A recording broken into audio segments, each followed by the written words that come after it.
Hello students. Now I am going to teach you class 4th EBS chapter 5 Anita and the Honeybees. Anita is a girl. Anita इसमें एक girl है and honeybee. honeybee तो सभी जानते हैं. honeybees means मधुमक्खियाँ. तो ये स्टोरी है अनीता एंड द हनीबीज की, अनीता और हनीबी की, कि अनीता ने अपनी स्टूडेंट लाइफ में किस तरह स्ट्रगल किया, उसने किस तरह से पढ़ाई की और उसने हनी बी मतलब बी कीपिंग भी किया था. ये सारा इस स्टोरी में बताएंगे. So student open your book and read carefully. My name is Anita Kushwaha. I live in Bochha village. वो कहती है कि मैं बोछा विलेज में रहती हूँ. और ये बोछा विलेज कहाँ है?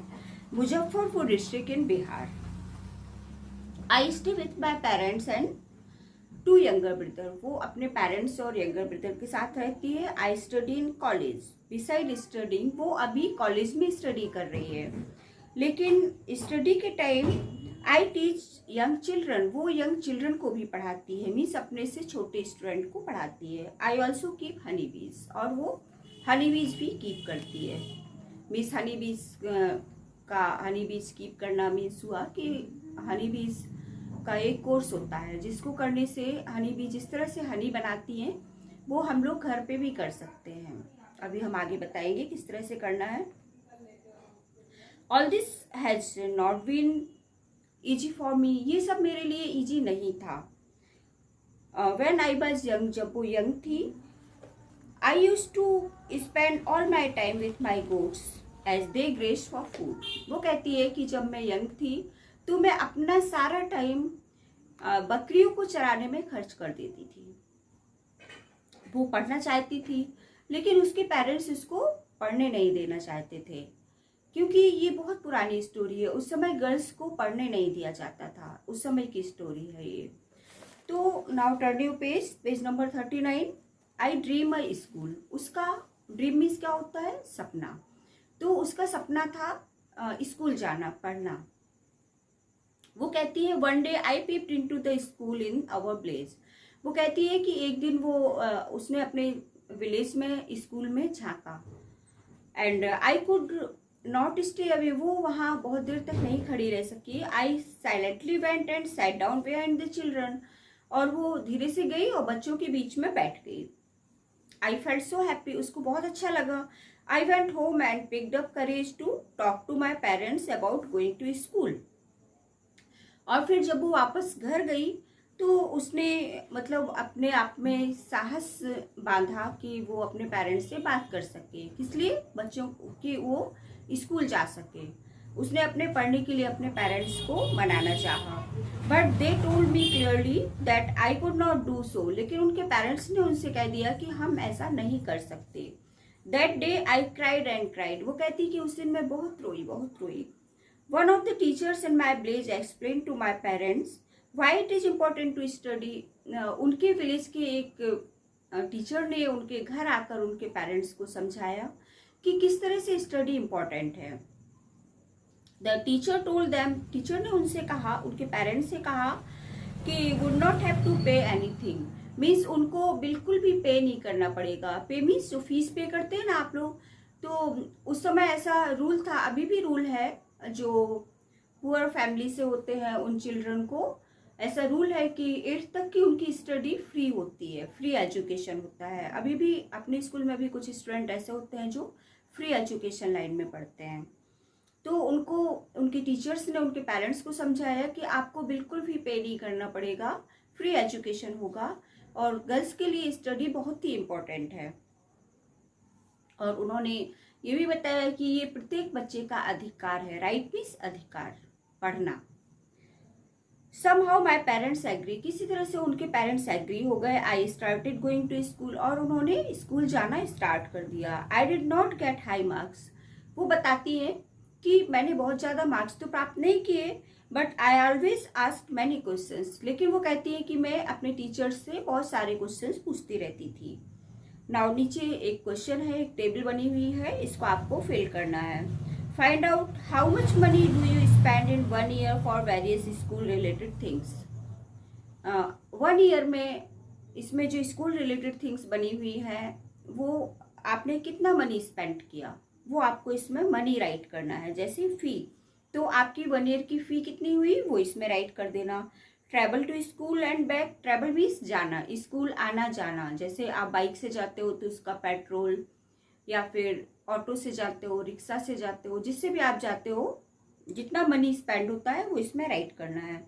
नोटबुक्स, आपकी नोटबुक्स कितने की आई हैं, pen pencils stationery, uniform, school bag, lunch box, shoes and 2 other item भी है इसमें 9, 10, वो भी अगर आपको कुछ और एक्स्ट्रा लगता है तो वो इसमें लिख दीजिएगा और उसका मनी लिख दीजिएगा और लास्ट में टोटल कर लीजिएगा कि आपने 1 ईयर में कितना मनी स्पेंड किया। Okay, now next page number 40। How much money did you spend on your books this year. अब इसमें ओनली बुक्स का आपको बताना है कि बुक्स का कितना मनी खर्च हुआ आपका 1 ईयर में।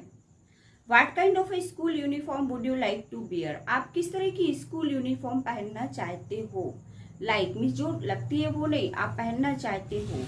Draw a picture of it in your notebook and colour it, उस यूनिफॉर्म को अपनी नोटबुक में ड्रॉ कीजिए और कलर कीजिए। Make 2 groups in the class में आपको 2 ग्रुप्स बनाना है। डिबेट द टॉपिक, और आपको एक टॉपिक दिया है उस पर डिबेट करना है, मीन्स सभी को बोलना है इस टॉपिक पर।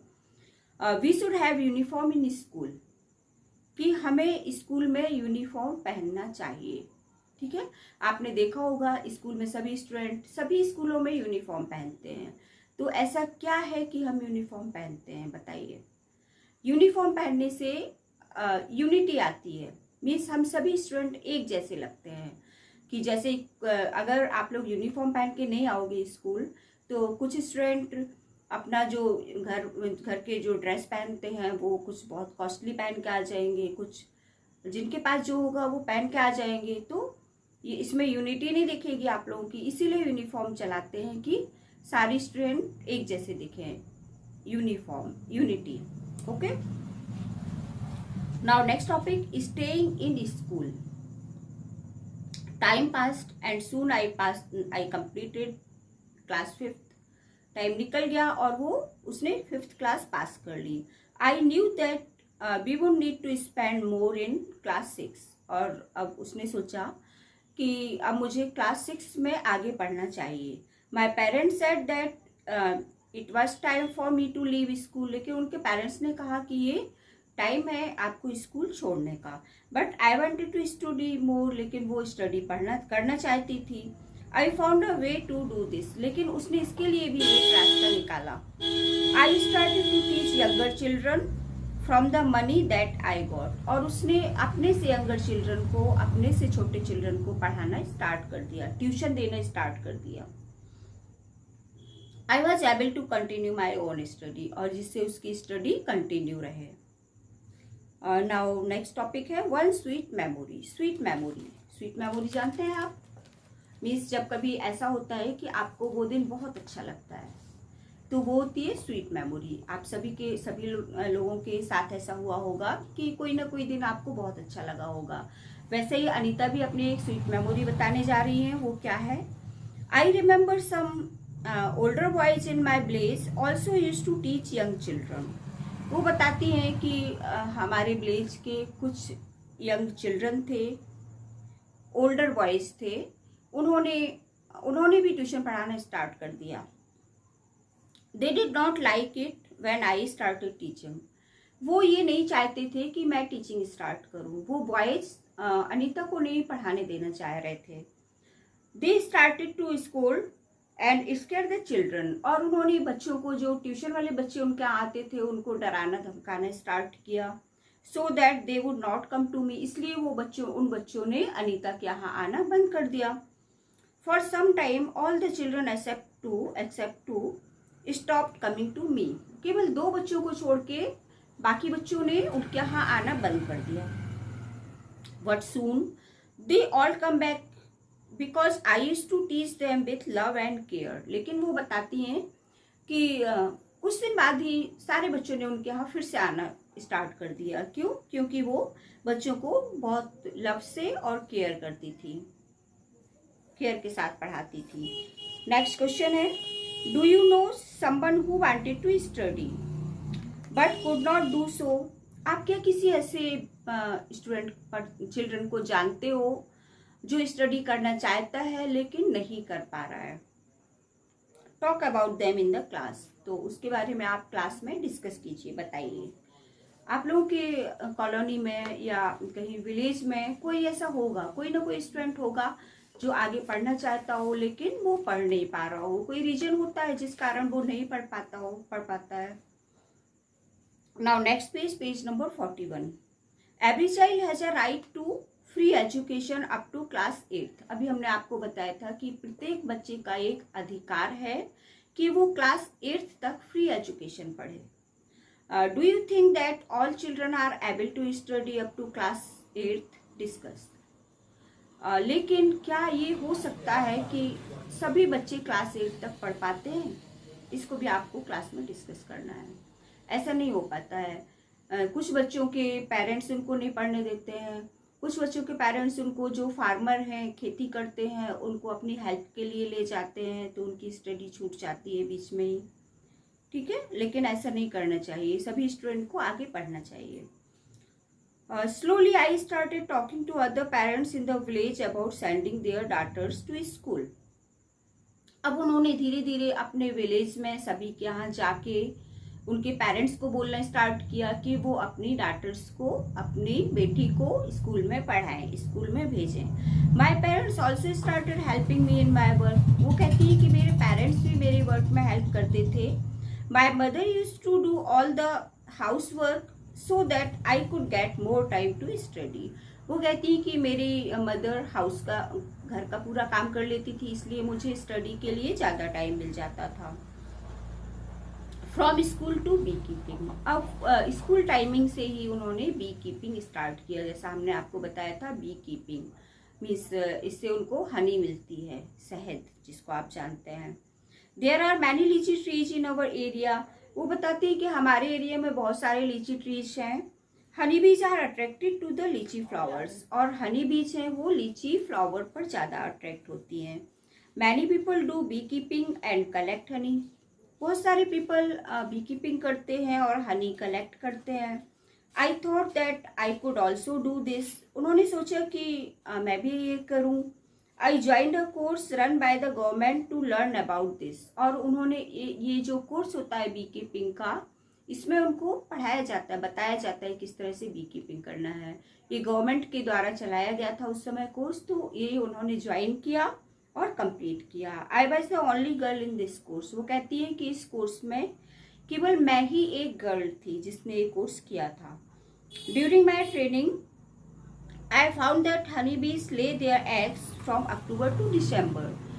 इस कोर्स के दौरान उनको पता चला कि जो हनी बी हैं वो अक्टूबर से दिसंबर तक एग देती हैं। This was the best time to start bee keeping. और ये बेस्ट टाइम है किसका?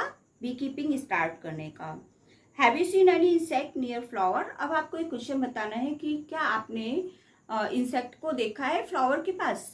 किसी भी इंसेक्ट को। इंसेक्ट जानते होंगे कौन कौन से होते हैं, जैसे butterfly, honey bee. Find out their names and right. तो अगर आपने देखा हो तो वो यहाँ पे नीचे आप लिखिएगा कि आपने किस इंसेक्ट को देखा। Draw and colour their picture in the notebook. और उस इंसेक्ट की पिक्चर भी आपको नोटबुक में ड्रॉ करना है। Why do you think they come to the flowers?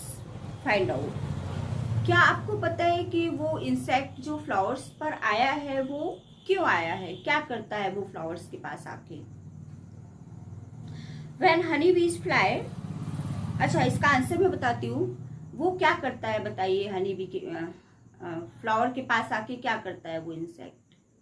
वो उसमें से फ्लावर जूस, जिसको हम नेक्टर कहते हैं, वो कलेक्ट करता है हनी बनाने के लिए। Okay. When honey bees fly, जब हनी बी उड़ जाती हैं, there is a kind of sound. Can you try to copy this sound? जब हनी बी फ्लाई करती हैं तो एक तरह का साउंड निकालती हैं। वो साउंड क्या आप ट्राई कर सकते हो, कॉपी कर सकते हो? कभी आपने सुना है? अगर नहीं सुना है तो सुनिएगा और बताइएगा मुझे। ओके।